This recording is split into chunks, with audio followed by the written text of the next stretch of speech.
Okay guys, तो जहां तक मुझे याद है क्लास में मैंने आपको फ्लूइड्स में फोर्स ऑफ बायन्सी तक पढ़ा दिया था।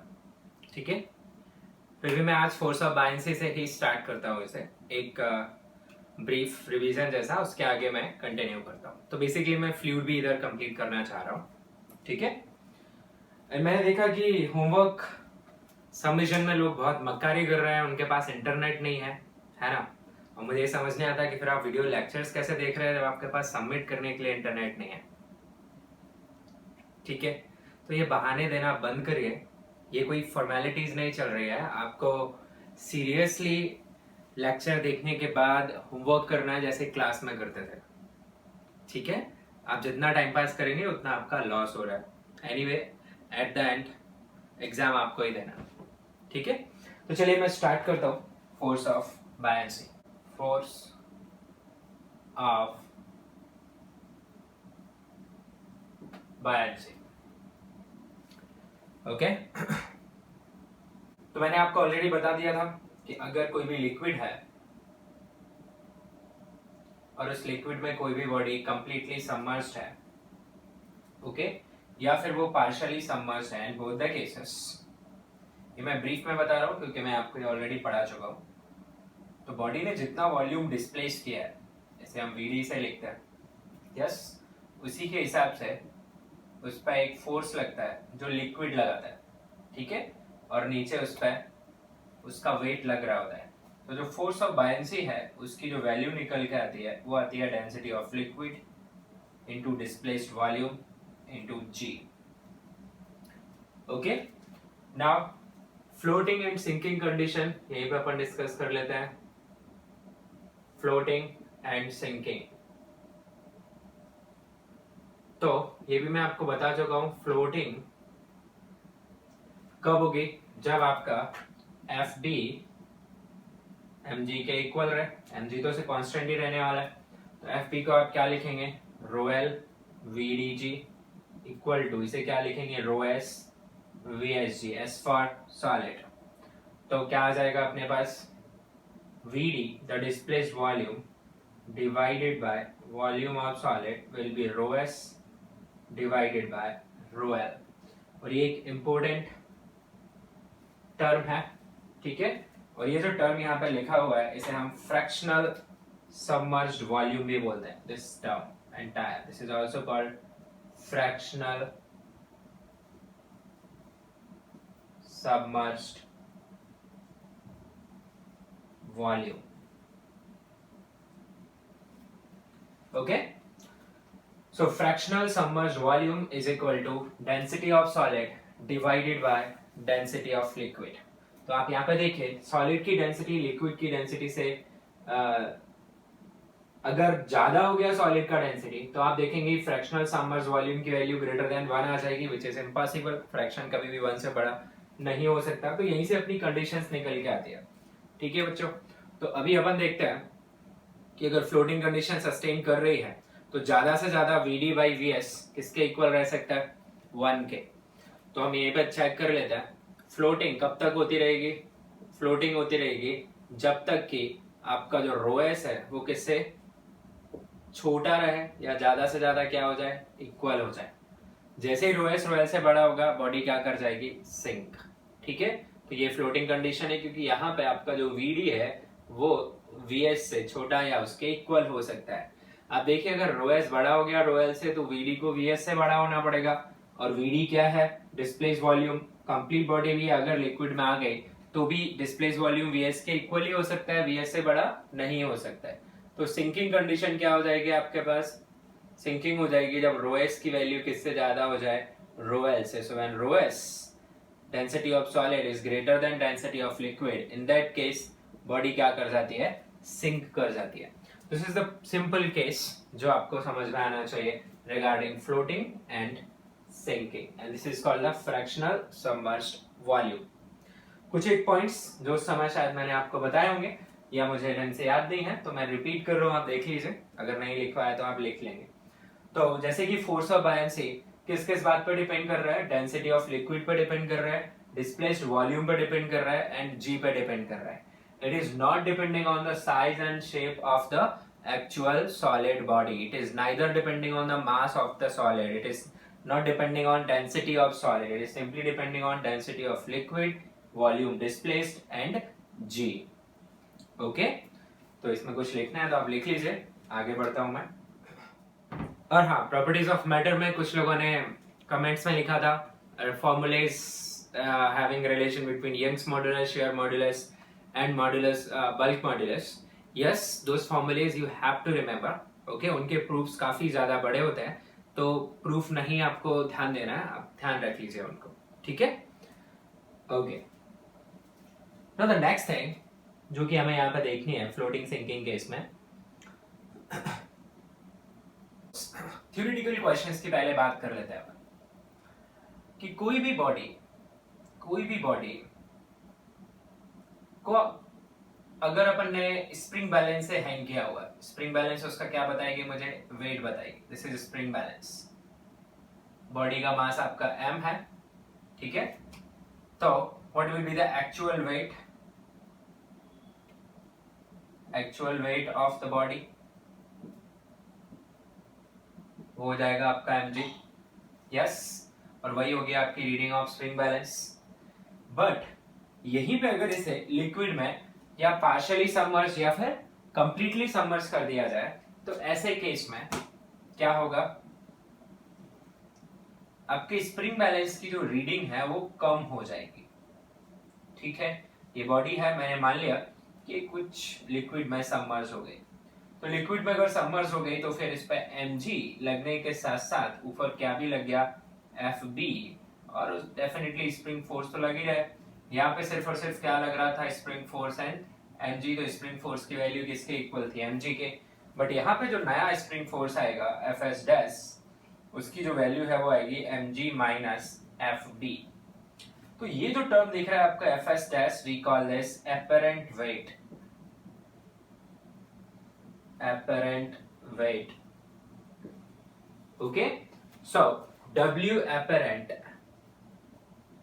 इसे आप याद रख लीजिए, W minus force of buoyancy in case of liquids. तो इस चैप्टर में कई बार ये अपरेंट वेट टर्म आपको दिखेगा, तो आपको सिंपली क्या करना है? True weight which is mg minus force of buoyancy which is fb. Alright, ठीक है, नोट दिस डाउन. एक छोटा सा क्वेश्चन पूछता हूं मैं आपसे. मान लीजिए एक आइस ब्लॉक है, एक क्वेश्चन है, आइस ब्लॉक, और वो फ्लोट कर रहा है किसी water container. Definitely ice float कर दिया, हमें पता है density of ice is less than density of water, और ये वाटर है, ठीक है? It is floating. Now my question is, if ice melts, then level of water in container will, आपको चार ऑप्शन मिलते हैं यहाँ पे: increases, decreases, remains same,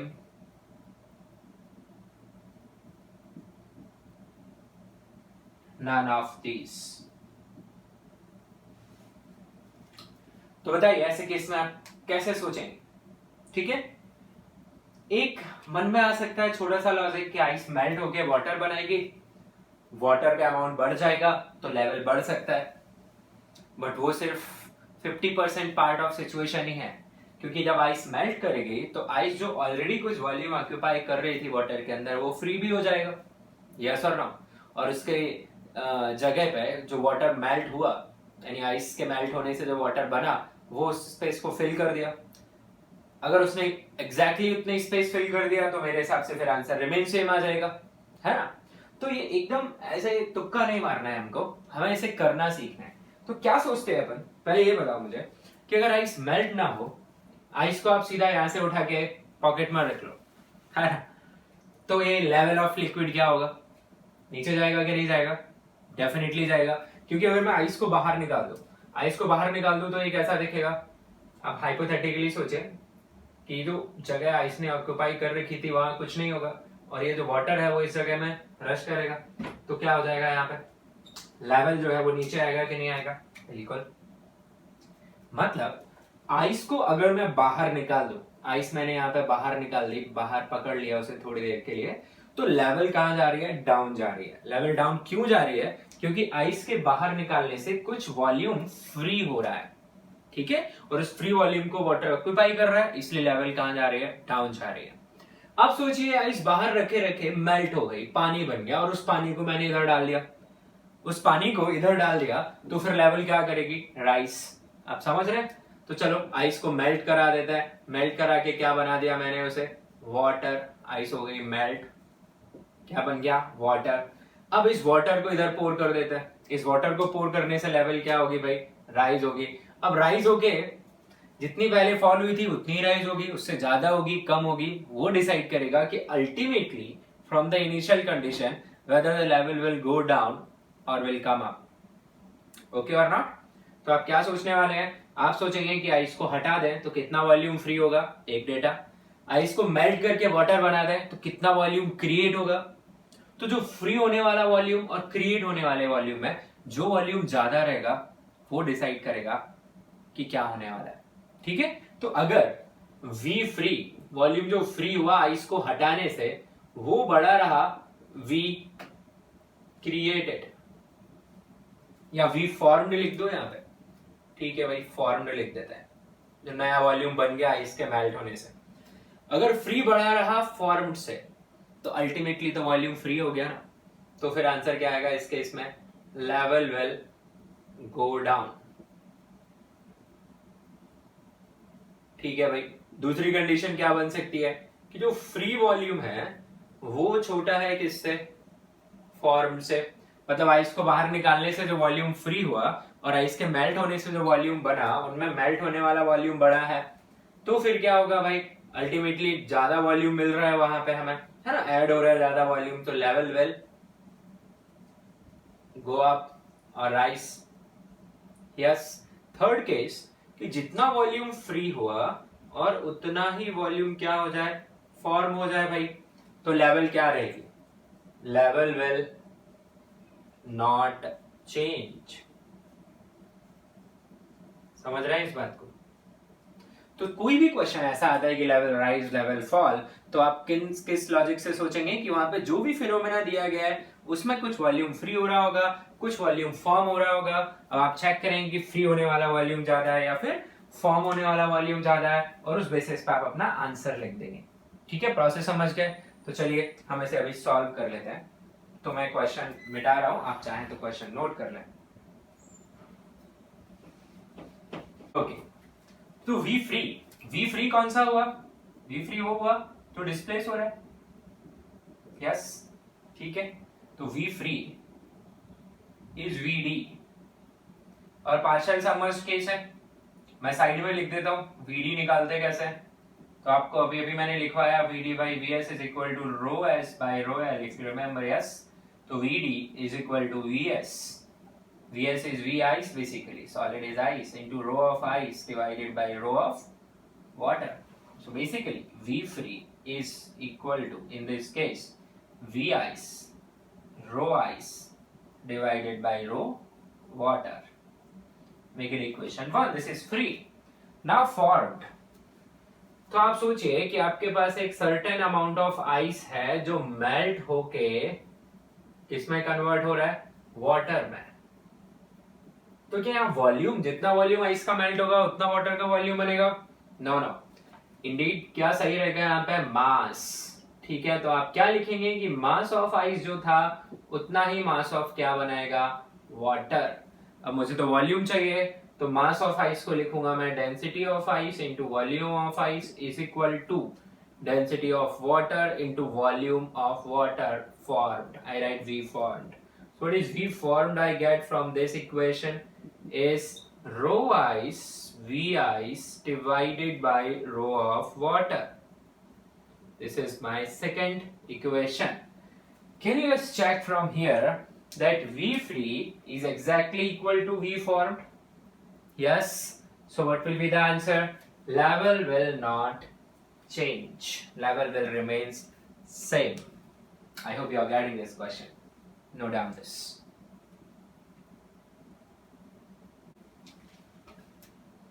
Okay, let's take another example. Say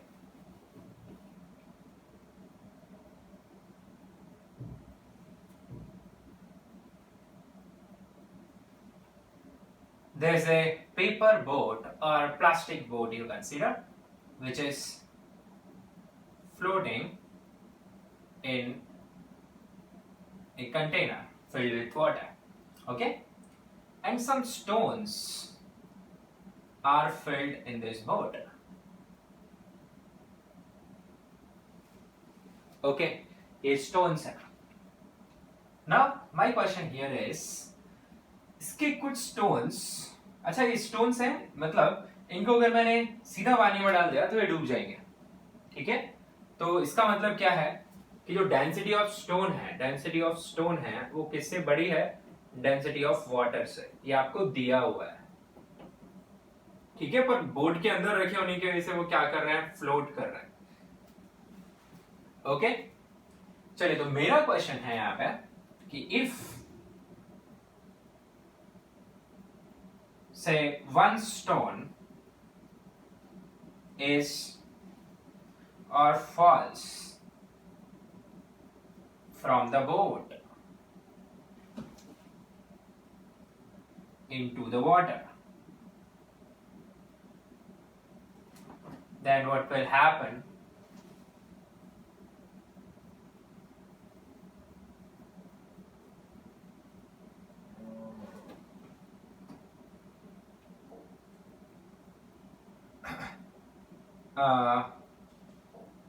अगर एक स्टोन बोट से पानी में गिर गया तो बताओ what will happen about water level? Yeah, of water level. तो क्वेश्चन ये है कि वाटर लेवल का क्या होगा भाई, ये बताओ. तो वापस से वही पूछ रहा है, level increases, level decreases, level remains same. बताओ क्या सिखाया मैंने अभी तुम्हें? V formed and V free. Stone जब बोट के अंदर है तो स्टोन फ्लोट कर रहा है. फ्लोट कर रहा है मतलब वो कुछ वॉल्यूम डिस्प्लेस कर रहा होगा. यस और नो?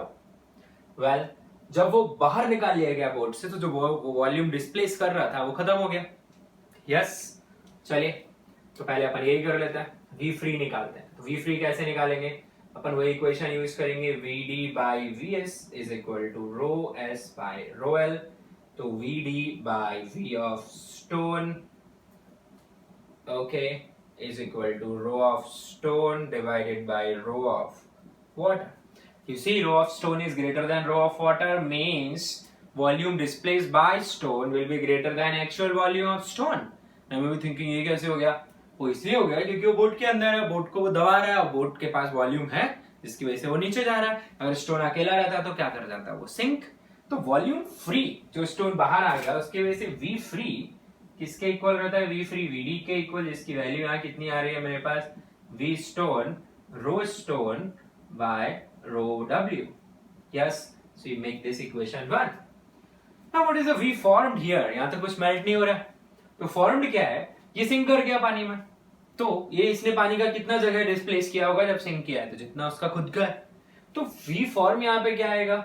वी फॉर्म यहाँ पे आएगा आपका V of stone. Yes, this is equation 2. Why don't we compare this? V stone, V rho stone by rho W. और यहाँ पे सिर्फ अकेला क्या लिखा हुआ है? V stone. तो बताओ rho stone by rho W greater than 1 और less than 1? Greater than 1. 1 से बड़े नंबर मल्टीप्लाई हो रही है. ये नंबर किससे बड़ी? V stone से. जबकि ये किसके equal? V stone. So by 1 and 2 and the given condition I call it 3. क्या लिख सकते हैं अपन? V free is greater than V formed. So level will fall.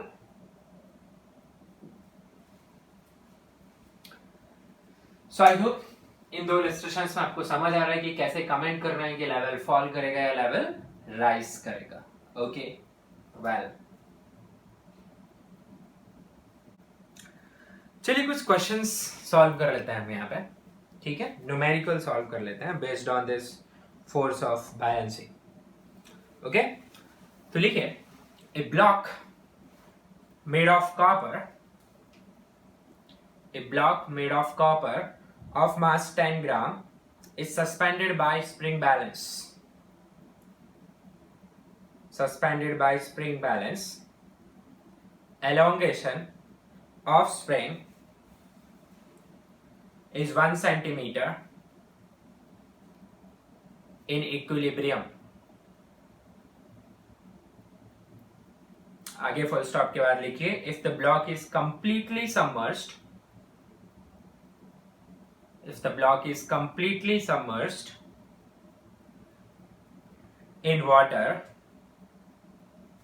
find new elongation. Find new elongation. I repeat, a block made of copper of mass 10 gram is suspended by a spring, okay, and spring elongates by 1 centimeter in equilibrium. Next line, when it is completely submerged in water, you have to find new elongation in the spring. और एक data आपको दिया हुआ है, that is density of copper. तो density of copper आपको दी गई है 9000 kilogram per metre cube, and neglect volume displaced by spring.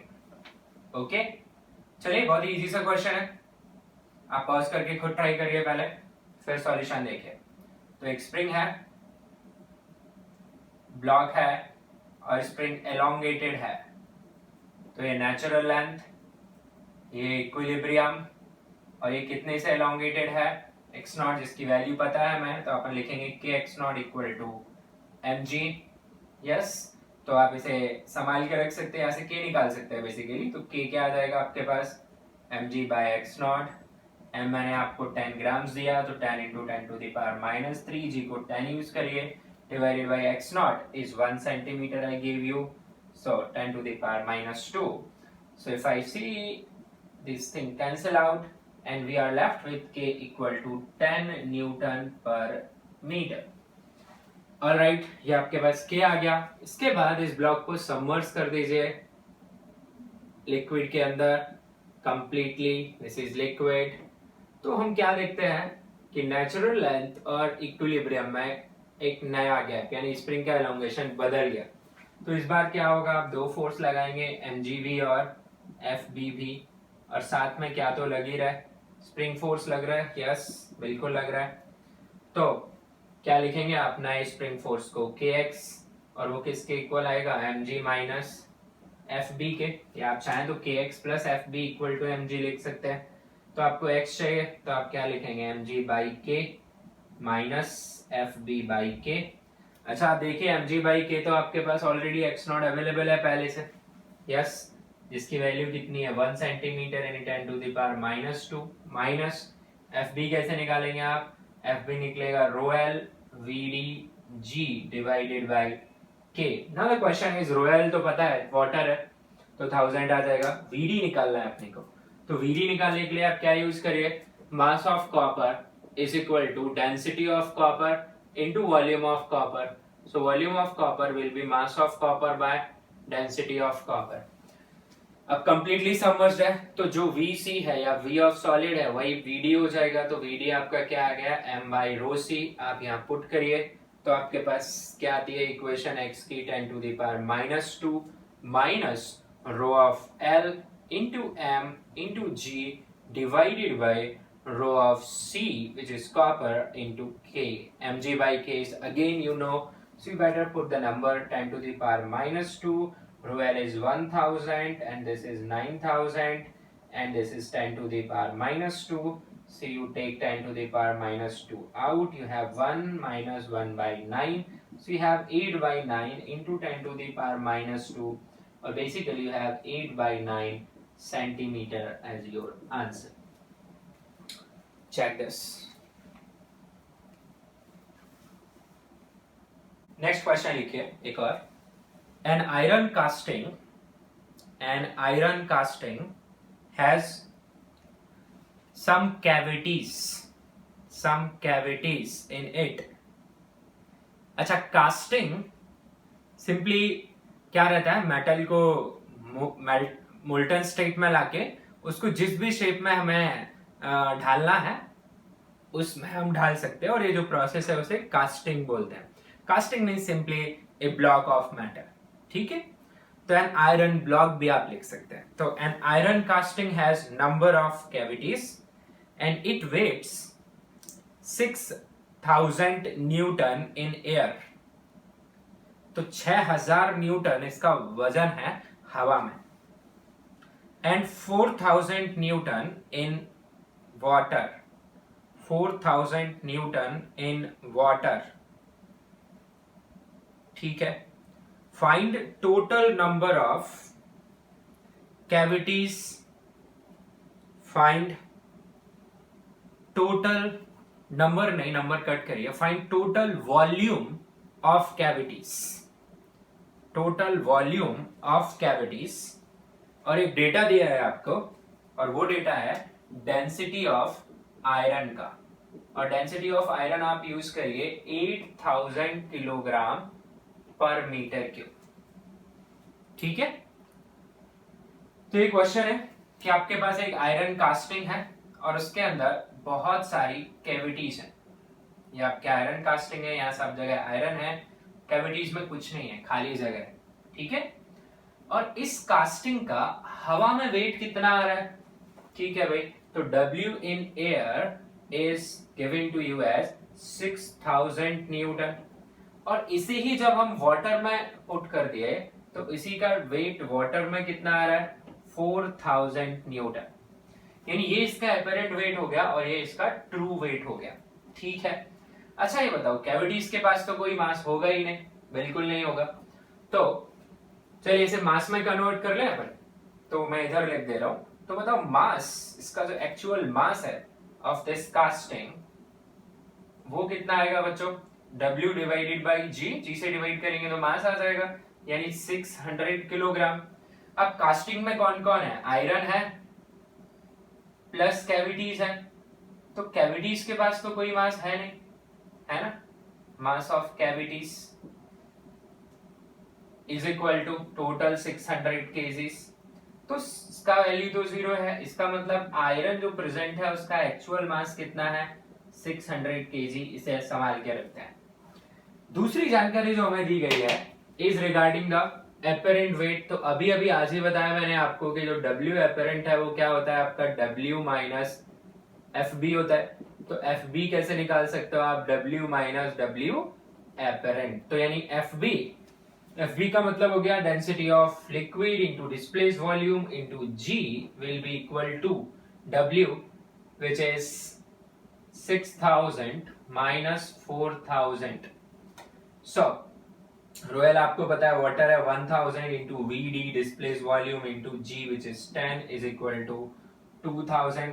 तो यहां से मैं VD का वैल्यू निकाल सकता हूं जो निकल के आ रहा है 0.2 मीटर क्यूब। देख पा रहे हैं आप। So what is VD basically, it is completely submerged in the water, this completely submerged. तो इसमें दोनों वॉल्यूम आएंगे फिर, this is nothing but volume of casting, yes और no. And volume of casting में दोनों लोग आएंगे, volume occupied by iron metal plus volume occupied by cavities. का मतलब कैविटी वॉल्यूम तो ऑक्युपाई कर रहे हैं पर उनका कोई मास नहीं है। तो volume of iron plus volume of cavity आपको कितना मिल गया, 0.2। हमें यही निकालना है कि वॉल्यूम ऑफ कैविटी कितना है। तो कुछ भी करके अगर अपन वॉल्यूम ऑफ आयरन निकाल लिए तो काम हो जाएगा। अब यूज करिए ये डेटा डेंसिटी ऑफ आयरन का।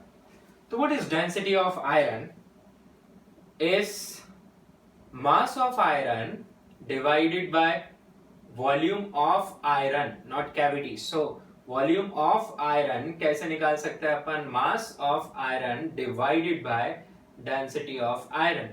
So V iron is equal to which is 600 divided by 8000 cancels out.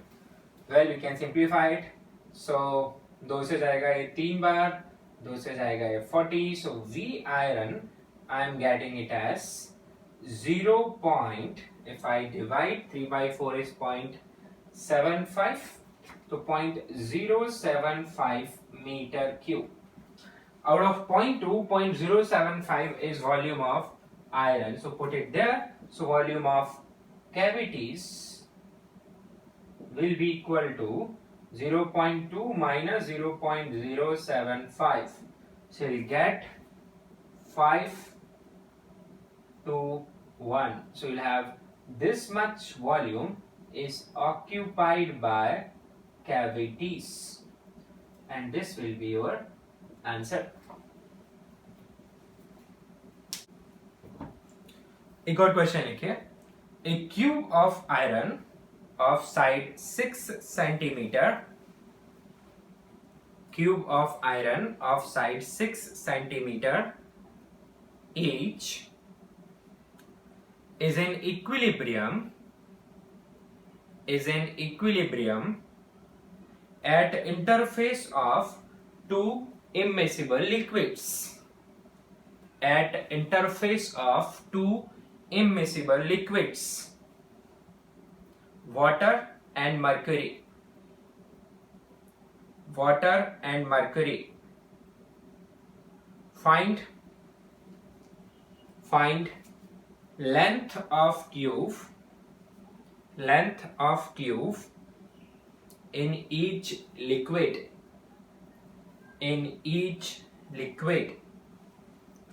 Given density of iron is equal to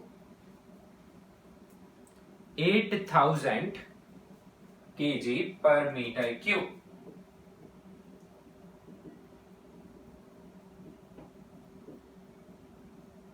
तो यहाँ पे क्या क्या दिया हुआ है कि हमारे पास एक कंटेनर है और उस कंटेनर में दो लिक्विड फिल्ड अप है, नीचे मर्क्यूरी है और ऊपर वाटर है, और एक क्यूब है जो कि फ्लोट कर रहा है इंटरफेस पे.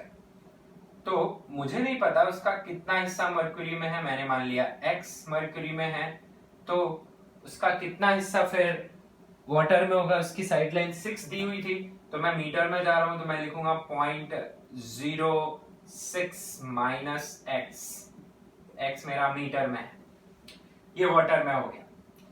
तो क्वेश्चन की डिमांड ये है कि ये नंबर्स हैं कितनी. इसके लिए आपको डेंसिटीज देखिए वाटर का आप एज्यूम करेंगे 1000 किलोग्राम पर मीटर क्यूब और मर्क्यूरी का एज्यूम करेंगे वैसे तो कितना होता है 13.6 इंटू 10 टू द पावर 3, पर कैलकुलेशन इजी करने के लिए मैं आपको 14 into 10 to the power 3 kg per metre cube दे देता हूं. ठीक है, तो चलिए let us try this question. तो देखो इसमें दो लिक्विड दे दिए, कोई प्रॉब्लम नहीं है. हमें फोर्स ऑफ बायनेंसी ऊपर की वजह से भी लगाएंगे, नीचे की वजह से भी लगाएंगे, और दोनों की वजह से उसका क्या हो रहा है, वेट बैलेंस हो रहा है. तो फिर यहाँ पे आ जाएगा अपना F B due to water, F B due to mercury, and तीसरा फोर्स क्या है एम जी. इक्विलिब्रियम में है तो आप क्या लिखेंगे, खुद से जरूर ट्राई करें इस क्वेश्चन को. पहले F B W plus F B mercury is equal to actual M G. Well F B water कैसे लिखोगे, density of liquid which is water into volume displaced of water into G plus density of mercury volume displaced of mercury into G is equal to mg. G से G cancel. Well, let us see how to write these things. So rho of W is 1000 into VDW. So sideline कितना है इसका 0.06 minus x into area. Volume लिखना है तो area तो कितना होगा 6 into 6, तो अपन लिख देते हैं 36 into 10 to the power minus 4. मैंने मीटर में लिखा है तो ये मेरा VDW निकल के आया. अगला term plus density of this which is 14,000 into x into 36 into 10 to the power minus 4. This number is equal to the mass, and mass will be equal to 6 into 6 into 6, which will be equal to 216 into 10 to the power minus 6 into the density which is 8000. So this is the calculation you need to solve. ये जो term लिखा हुआ है वो है आपका FBW, ये जो टर्म लिखा हुआ है वो है FB Euro Mercury and this is M. So you may see cancel हो गया basically. देखिए कैलकुलेशन कहाँ जाएगी आप खुद चेक करिए. तो 10 की पावर्स पहले आप कैंसिल वगैरह कर लीजिए. तो यहाँ पे बचता है अपने पास 3.6 0.06 माइनस x, ये -4 से -3 एक -1 बचा, फिर यहाँ पे -4 से वापस ये कैलकुलेशन बनेगी plus 1.4 into 36 x is equal to this multiplication.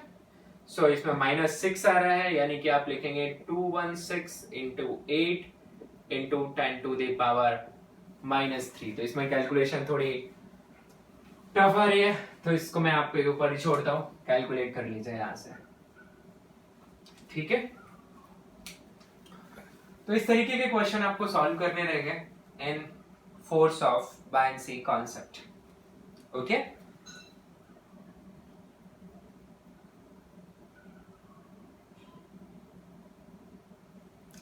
एक और क्वेश्चन देख लेते हैं हम यहाँ पे.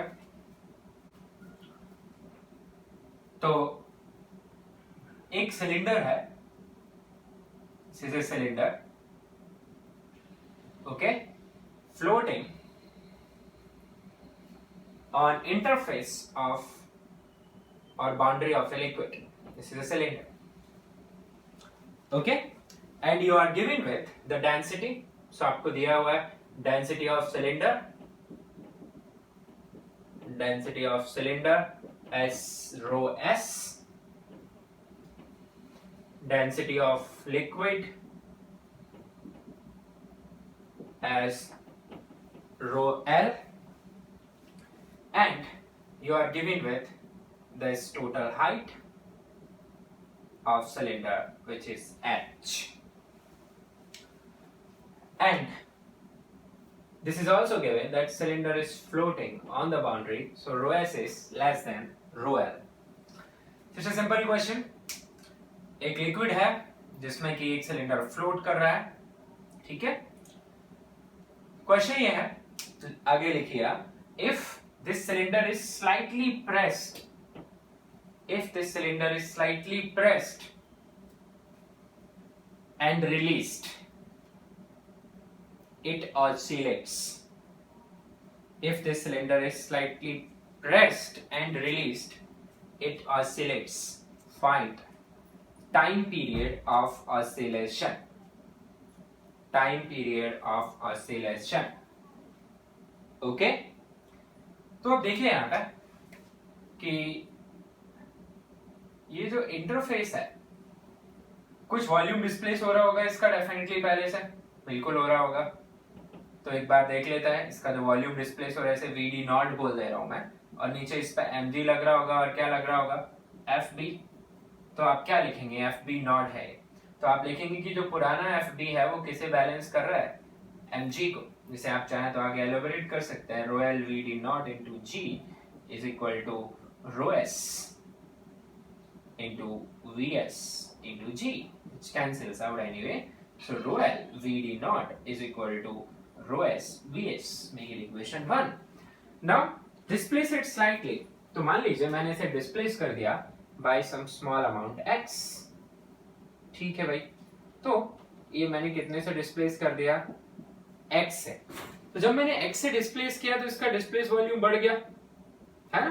तो नया डिस्प्लेस वॉल्यूम कितना हो गया इसका, पुराना डिस्प्लेस वॉल्यूम प्लस ax, जहां पे a इसका क्या है, एरिया ऑफ क्रॉस सेक्शन. हालांकि क्वेश्चन ने दिया नहीं है तो इसे एलिमिनेट करना पड़ेगा हमें, देखते हैं आगे.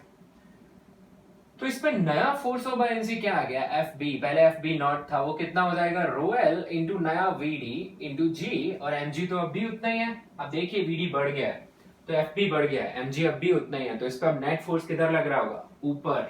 तो क्या लिखोगे आप, F restoring is equal to FB minus mg which will be equal to rho l. VD की जगह लिखूंगा VD not plus ax minus mg, जिसे मैं लिखूंगा rho s into vs into G, and G यहाँ पर भी आएगा। तो ये मेरे पास इक्वेशन आ गई rho L V D naught into G plus rho L A X G minus rho L. Can I write V S as A H? Yes I can. Now guys see here, it's very easy to understand this. या फिर ऐसे V S ही रहने देते हैं अपन। आप इस equation में देखिए जरा, रो एल वी नॉट किसके इक्वल है? रो एस वी एस। तो ये टर्म क्या हो जाएगा? Cancel out. आपको पता है ये इसका मीन पोजीशन है या इक्विलिब्रियम पोजीशन है। यस, इक्विलिब्रियम से आपने इसे एक्स डिस्प्लेस किया है। तो जो रिस्टोरिंग फोर्स निकल गया है वो कितना निकल गया है? वो निकल गया है आपके पास रो एल इंटू ए इंटू जी इंटू एक्स। अच्छा, एक्स किधर लिया? नीचे। फोर्स कहाँ आ रहा है? ऊपर। तो अगर अपन वेक्टर लगाएं तो क्या लगा देंगे? माइनस। तो क्या बात, एक बात समझ पा रहे हैं आप? कि यहाँ का जो फोर्स है वो डिस्टर्बेंस के डायरेक्टली प्रोपोर्शनल आ रहा है। So F restoring is proportional to minus x and it indicates this is SHM. Yes, चलिए फोर्स इसको लिख देता है mass into acceleration is equal to minus of rho L A G X. Mass को लिखेंगे rho S into V S into acceleration is equal to rho L A G X. Rho S into V S को लिखेंगे अपन a into H, the area of cross section into height a होगा इसका total volume is equal to minus of rho l a g x। तो हम देख पा रहे हैं कि a area of cross section cancel हो रहा है। तो एक्सेलरेशन को क्या लिख पाऊंगा मैं? rho l into g divided by rho s into h into x।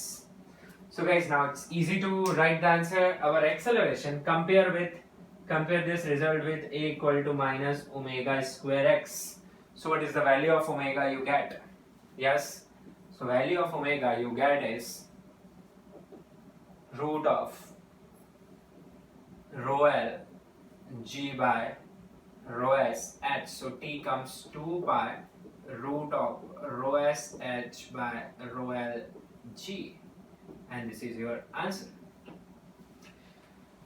तो ये जनरल एसएचएम से सॉल्व हुआ है। आप याद करिए, मैंने आपको एसएचएम के टाइम पे दिखाया था, है ना? स्प्रिंग में भी देखा था हमने कि F इक्वल टू माइनस के एक्स लिखना है। आप चाहते तो डायरेक्ट भी लिख सकते थे 2 pi root m by k। तो जहां पे k का रोल कौन प्ले कर रहा होता है? रो एल ए जी, और m आप लिखते, पर बात वही है। ठीक है, तो फोर्स ऑफ बायंसी में इतना ही है। चलिए उसके आगे स्टार्ट करते हैं। तो एक दो क्वेश्चन और सॉल्व करा रहा हूं मैं आपको हाइड्रोस्टैटिक्स में, उसके बाद मैं हाइड्रोडायनेमिक्स स्टार्ट करूंगा। ठीक है, तो ये क्वेश्चंस है based on force applied by liquid on walls of a container। ठीक है, तो इसे अपन कैसे हैंडल करेंगे? तो सबसे पहली बात, लिक्विड हमेशा कंटेनर की वॉल के परपेंडिकुलर ही फोर्स लगाता है, लिक्विड टेंजेंशियली फोर्स नहीं लगाता है। ठीक है, तो चलिए मैं एक एग्जांपल से ले लेता हूं। मान लीजिए ये एक कंटेनर है। Okay, let us take this container. Now इसमें हम लिक्विड फिल कर देते हैं, right? So let's fill liquid in this.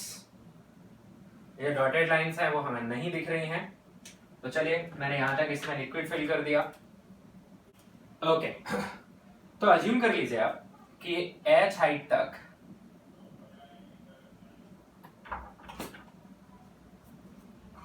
बहुत कर रहा है बोल रहा है ऐसे मैंने।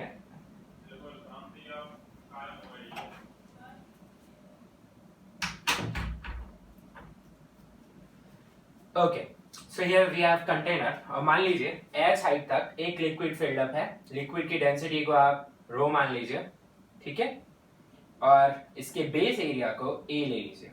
ठीक है, या फिर मैं आपको साइड्स दे देता हूं इसकी। मान लीजिए ये l है और ये b है।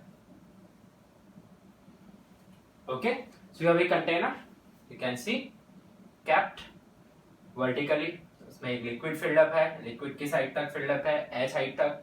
अब मेरा क्वेश्चन यहाँ पे क्या है, उसके लिए मैं कुछ पॉइंट्स ले लेता हूँ टू मेक यू अंडरस्टैंड कि मैं किन सरफेसेस की बात कर रहा हूँ। ठीक है,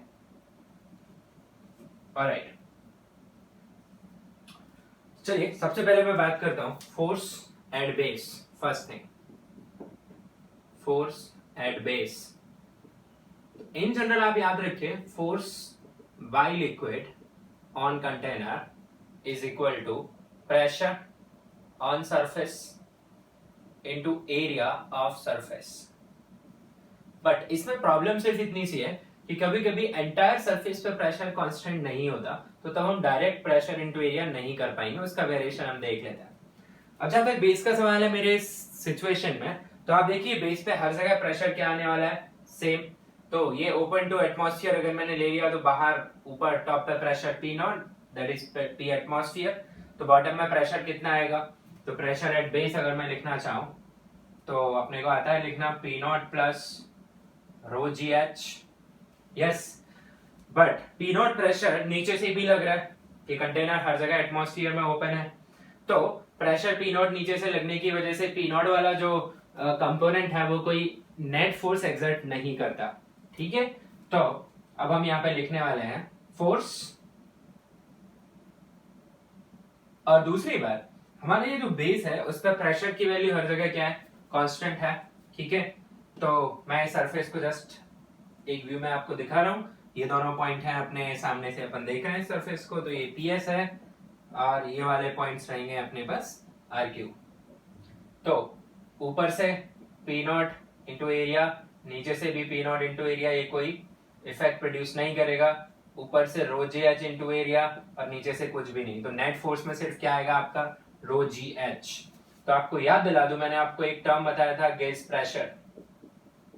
गेज प्रेशर तो वो होता है आपका प्रेशर माइनस एटमॉस्फेरिक प्रेशर। तो फोर्स के एक्सप्रेशन में आपको एक्चुअल प्रेशर ना लिखते हुए क्या लिखना है, हमेशा गेज प्रेशर।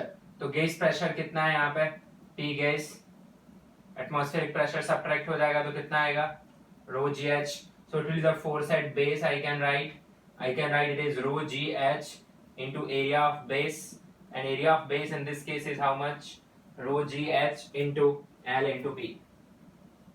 So guys, यहाँ पे आप चेक कर लीजिए कि फोर्स एट बेस कैसे लिखा गया है। Pressure at base, gauge pressure at base, pressure constant है बेस पर, तो डायरेक्ट इससे मल्टीप्लाई कर दिया हमने एरिया से, तो मुझे मिल गया force at base of container.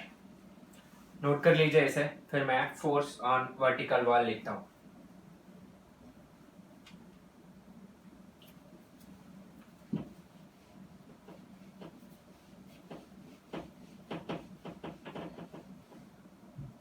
Now, force on,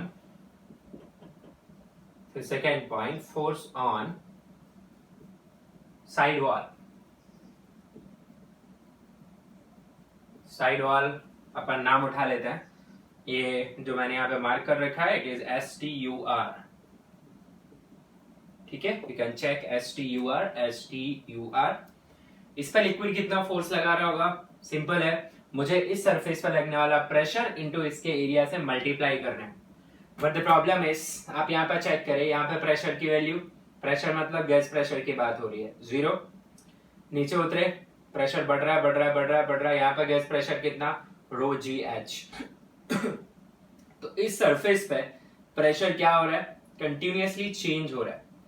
yes, इसीलिए मैं यहाँ पे क्या नहीं लिख सकता, direct force is equal to pressure into area नहीं लिख पाऊंगा, इसको इंटीग्रेशन से सॉल्व करना पड़ता है। मैं आपको डायरेक्ट बता रहा हूं, force on this wall is equal to P at centroid into area. P at centroid means kind of average pressure we are writing. तो ये जो फेस दिख रही है आपको, मैं यहाँ पे बता रहा हूं, this is the face we have, this is T U R S. इसका सेंट्रोइड कहां पे आएगा, एग्जैक्टली यहाँ पे आएगा कि नहीं आएगा, यस यही है इसका सेंट्रोइड। सो कितना नीचे रहेगा ये, यहां से h/2। So pressure at centroid कैसे लिखोगे आप, प्रेशर एट सेंट्रोइड आएगा आपके पास, हम गैस प्रेशर लिख रहे हैं तो रो जी h/2, बिल्कुल। तो जरा लिख ले अपन, F wall is equal to, come on, it is rho g h/2 into area. So I hope you are able to understand this idea here. Okay, तो साइड वॉल पे कैसे लिख देंगे आप, प्रेशर एट सेंट्रॉइड या फिर average pressure into area, ठीक है, और बेस पे आप डायरेक्ट लिख सकते हैं pressure into area. So note this down. और यहाँ पे याद क्या रखना है आपको, ये रिजल्ट याद रखना है that pressure at centroid into area is applicable in general. यहाँ पे सेंट्रॉइड पे भी प्रेशर निकालेंगे तो भी ρg h आएगा एट बेस इफ आई से, नो डाउट. अब यहाँ पे एक नोट ले लीजिए, point of application of force, point of application of force. तो पॉइंट ऑफ एप्लीकेशन आप कैसे निकालेंगे यहाँ पे, उसके लिए इतना टफ नहीं है, आप आराम से निकाल सकते हैं. तो ये थी हमारे पास साइड वॉल, ठीक है, ये इस तरीके से रखी हुई है और यहां तक भरा हुआ था लिक्विड, और यहाँ ये हाइट कितनी है h. तो हमने देखा कि यहाँ पे फोर्स कितना लगा था साइड वॉल पे, अभी अभी हमने लिखा ρg(h/2) इनटू दिस एरिया. अब इसका पॉइंट ऑफ एप्लीकेशन एक देखने वाली बात है. ओके ओके गाइस, तो point of application of force का मतलब है ये जो फोर्स हमारे पास आ रहा है ρg(h/2) इनटू एरिया, ये फोर्स इफेक्टिवली कहाँ लगते हुए माना है. क्या मुझे यहाँ मानना चाहिए, यहाँ मानना चाहिए, यहाँ यहाँ यहाँ, या मिड पॉइंट पे मानना चाहिए. देखिए मिड पॉइंट पे इसलिए नहीं मान सकते क्योंकि प्रेशर यूनिफॉर्मली डिस्ट्रीब्यूटेड नहीं है. प्रेशर कैसे डिस्ट्रीब्यूटेड है, ज्यादा प्रेशर लग रहा है बॉटम पे, कम प्रेशर लग रहा है टॉप पे, तो इफेक्टिव पॉइंट ऑफ एप्लीकेशन भी बॉटम की तरफ होगा. तो इसकी कैलकुलेशंस के बाद ये निकल के आता है कि इफेक्टिव जो फोर्स लगता है यहाँ पे वो h/3 पे लगता है. समझ रहे हैं, h/2 की बजाय कहाँ लगता है, h/3 पे. ये जो फोर्स का वैल्यू मैंने लिखा हुआ है ρg(h/2) इनटू एरिया. तो आप याद रखेंगे point of application of force is at h/3 from base. अब इसका न्यूमेरिकल में यूज कहां पे आता है, तो चलिए मैं आपको एक क्वेश्चन करवाता हूं. मान लीजिए हमारे पास एक डैम वाला सिचुएशन लेते हैं अपन, ठीक है. तो say consider this is door of a dam या गेट मान लीजिए आप, ठीक है. It's a heavy metallic gate. Okay, इसके नीचे कंक्रीट स्ट्रक्चर है और यहां तक पानी भरा हुआ है, ठीक है, पूरा पानी भरा हुआ है यहां तक, सेज वाटर. और इस गेट की डायमेंशन मैं आपको दे देता हूं, ये जो है वो h है, ठीक है. एंड इसका जो ब्रेड्थ है बोर्ड के अंदर, तो मैं लिख दे रहा हूं आपके पास width of gate is b. Okay, तो आपको बताना है कि मुझे यहाँ पे एंड पॉइंट पे इसे कितने फोर्स से प्रेस करके रखना पड़ेगा. You need to find this external pressing force such that gate does not open. ठीक है? So your question is find F external such that gate does not open. और हम इसकी मिनिमम वैल्यू फाइंड करेंगे. Okay, find minimum F external such that gate does not open.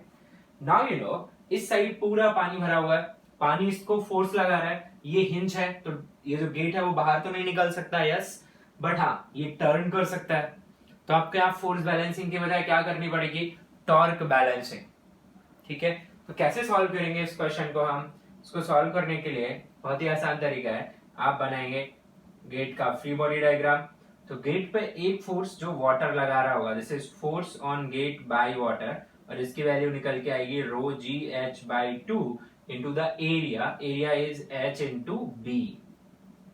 ठीक है, but remember ये जो गेट का एंड पॉइंट है, यहां से कुछ ऊंचाई पे हमें ये मानना पड़ेगा. इसके लिए मुझे क्या पता होना चाहिए, इसका पॉइंट ऑफ एप्लीकेशन। तो अभी भी बताया मैंने आपको पॉइंट ऑफ एप्लीकेशन कितना है h/3 और ये अपना एक्सटर्नल फोर्स है, ये हिंज है, पूरा h है। तो आप टॉर्क अबाउट हिंज लिख दीजिए, आपका क्वेश्चन सॉल्व हो जाएगा।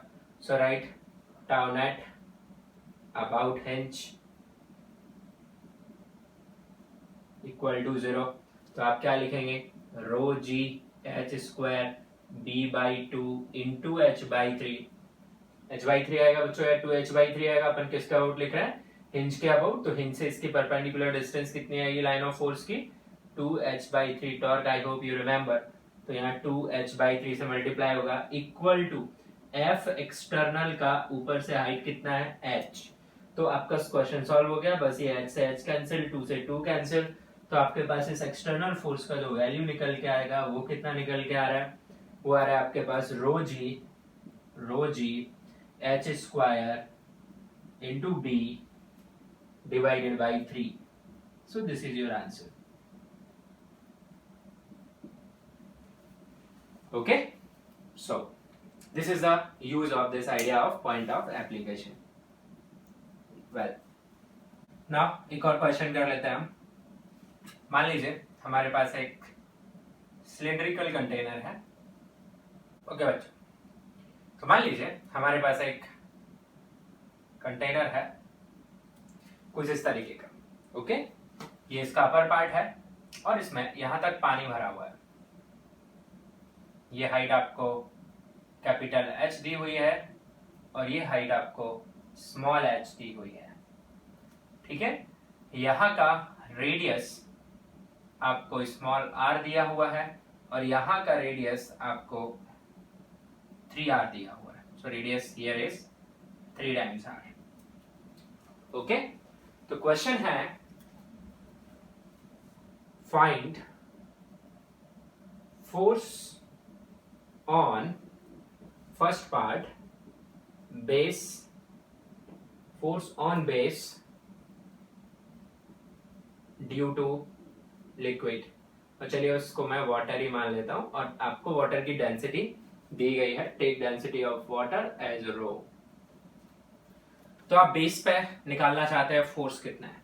तो बेस पे फोर्स निकालना बहुत इजी है। आप बेस एरिया ड्रॉ करेंगे, आप देखेंगे कि हर जगह प्रेशर सेम है। बताओ बच्चों प्रेशर कितना होगा बेस पे।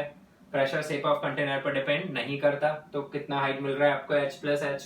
तो प्रेशर एट बेस जो कि कांस्टेंट भी है वो है आपके पास रो जी h+h। फोर्स लिखते टाइम आप एटमॉस्फेरिक प्रेशर कंसीडर नहीं करते, सिर्फ गैस प्रेशर चाहिए, तो मैंने वही लिख दिया। ठीक है, एरिया ऑफ बेस आपको दिख रहा है क्या यहाँ पे, वो कितना आएगा पाई इंटू ये जो रेडियस है 3r का स्क्वायर। तो ये आ जाएगा मेरे पास 9πr²। तो फोर्स एट बेस क्या आएगा बच्चों, फोर्स एट बेस आएगा this rho G h+h into 9πr²। Yes, now my second part is what is second part I am asking, what is force on this part, this surface, this highlighted surface? Can you see? I call this surface S0.